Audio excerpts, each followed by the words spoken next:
of the beautiful Lake Washington. Lake Washington and beautiful lakes like these are feeling the brunt of the effects of climate change.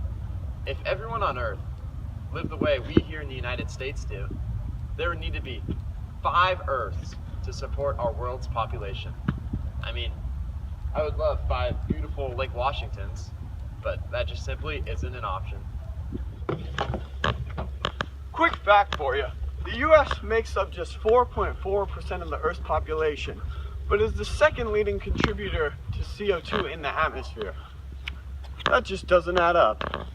Now on a global scale, 2016 was the hottest year on record. This is no fluke though, because in 2015 at the time, that was also the hottest year on record. So you may be asking yourself right about now, what is causing all this climate change? Well, one of the main factors is the increase in carbon in our atmosphere. Wait a second, I thought carbon was a good thing. Sam, what's up with that? Nice throw, TJ. Well, you see, CO2 is a greenhouse gas, and greenhouse gases are a good thing because without them, Earth would be way too cold to be livable. But you see, the problem is when Earth has too many greenhouse gases, this traps the heat in the atmosphere, making Earth way too hot to be livable. So we gotta have that correct balance, which right now we clearly don't. Many people don't know that one of the main contributors to carbon in the atmosphere is the food industry in the United States, which contributes about 20% of all carbon emissions from the United States into the atmosphere. Okay, thank you, President Trump. Sorry, I just got off the phone with President Trump, explaining to him that climate change must be his biggest concern going into his term, because our government in the past has turned a blind eye to it, as David Diddley Squat Freeman explains. Haven't been on it since then. The great tragedy was the Clinton administration, where Al Gore is a personal buddy of mine, and I know Bill Clinton. They know as much about this subject as anybody. They didn't do diddly squat in the years that they were in office. Although Bill Clinton once during his presidency said that he would create a wealth of new opportunities for entrepreneurs at home, uphold our leadership abroad, and harness the power of free markets to free our planet from an unacceptable risk, which is obviously climate change, he ultimately could not follow through. According to Golden Gate University Law Review, the U.S. ended that decade not coming anywhere close to the requirements he promised to reduce emissions. Although this issue took a turn for the worse during Bill Clinton's presidency, Barack Obama made it clear that this is an issue not to take lightly. Not only is climate change destroying our great national parks, it is also ruining the very homes we live in. In 2012 alone, climate change displaced more than 32 million people by natural disasters. 98% of those natural disasters occurred because of climate change. Look at this patch of grass. It could be a great home with the family living in it, but because of climate change, it's just simply a patch of grass. Although this statistic will make people with even the smallest amount of awareness worry, Donald Trump still seems to have his doubts about the existence of climate change.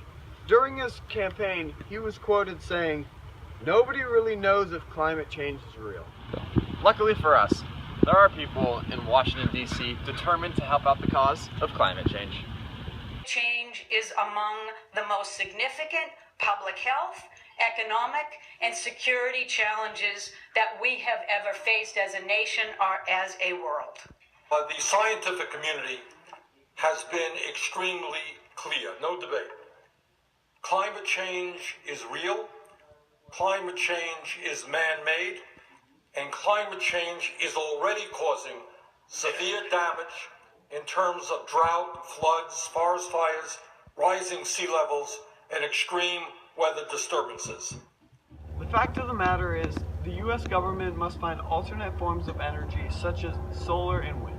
Now, if we continue business as usual, greenhouse gas emissions will reach scary levels by 2025. But in the Paris Pledge, Obama promised that he would lower greenhouse gas emissions by 26 to 28%. Many experts think Even if everything goes according to plan, this would be impossible to fulfill this pledge.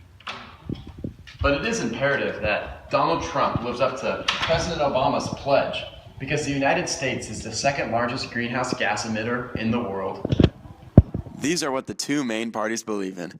Many Republicans believe that climate change is a hoax. Recently, more Republicans have been starting to buy in.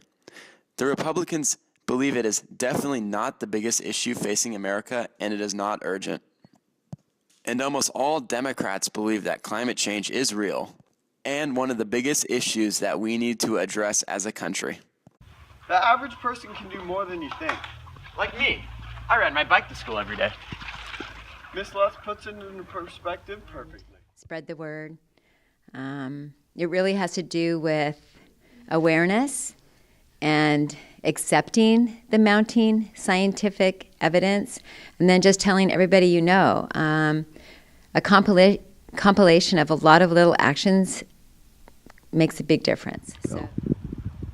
We have recently seen our government try to make efforts to help out the cause of climate change. Those efforts have been few, but the results were great. Our government needs to show a commitment in stopping climate change, because we only have one world and we don't want to blow it.